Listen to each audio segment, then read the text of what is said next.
স্বাস্থ্য সুরক্ষা ও চিকিৎসার গুরুত্ব। পরিষ্কার পরিচ্ছন্নতা ঈমানের অংশ। রাসূলুল্লাহ সাল্লাল্লাহু আলাইহি ওয়াসাল্লাম বলেছেন, পবিত্রতা ঈমানের অর্ধেক। নামাজের আগে ওযু, নিয়মিত গোসল এবং পরিবেশ পরিষ্কার রাখা ইসলামের শিক্ষা। হালাল ও পুষ্টিকর খাবার খাওয়া ফরজ। কুরআনে বলা হয়েছে, হালাল ও পবিত্র খাবার গ্রহণ করো। রাসূল সাল্লাল্লাহু আলাইহি ওয়াসাল্লাম মধু, কালোজিরা, জয়তুন তেলের উপকারিতার কথা বলেছেন। অসুস্থ হলে চিকিৎসা নেওয়া সুন্নত। হাদিসে এসেছে, হে আল্লাহর বান্দাগণ, চিকিৎসা গ্রহণ করো, ডাক্তারের পরামর্শ নিন, ওষুধ খান, কিন্তু আল্লাহর উপর ভরসা রাখুন।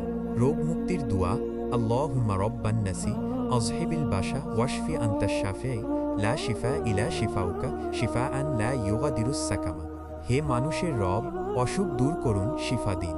আপনি ছাড়া কোনো আরোগ্য দাতা নেই। রোজা রাখুন, সুস্থ থাকুন। রমজানের রোজা এবং সপ্তাহে 2 থেকে 3 দিন নফল রোজা রাখলে ইনসুলিন সেন্সিটিভিটি বাড়ে, ওজন নিয়ন্ত্রণে থাকে। হারাম থেকে দূরে থাকুন। মদ, শূকরের মাংস, নেশাদার জিনিস স্বাস্থ্যের জন্য ক্ষতিকর। আল্লাহ বলেন, তোমরা নিজেদের হত্যা করো না। সুস্থতার দোয়া, আল্লাহুম্মা আফিনি ফি বাদানি, আল্লাহুম্মা আফিনি ফি সামাইয়ি, আল্লাহুম্মা আফিনি ফি বাসারি। হে আল্লাহ, আমার দেহ, কান ও চোখকে সুস্থ রাখুন।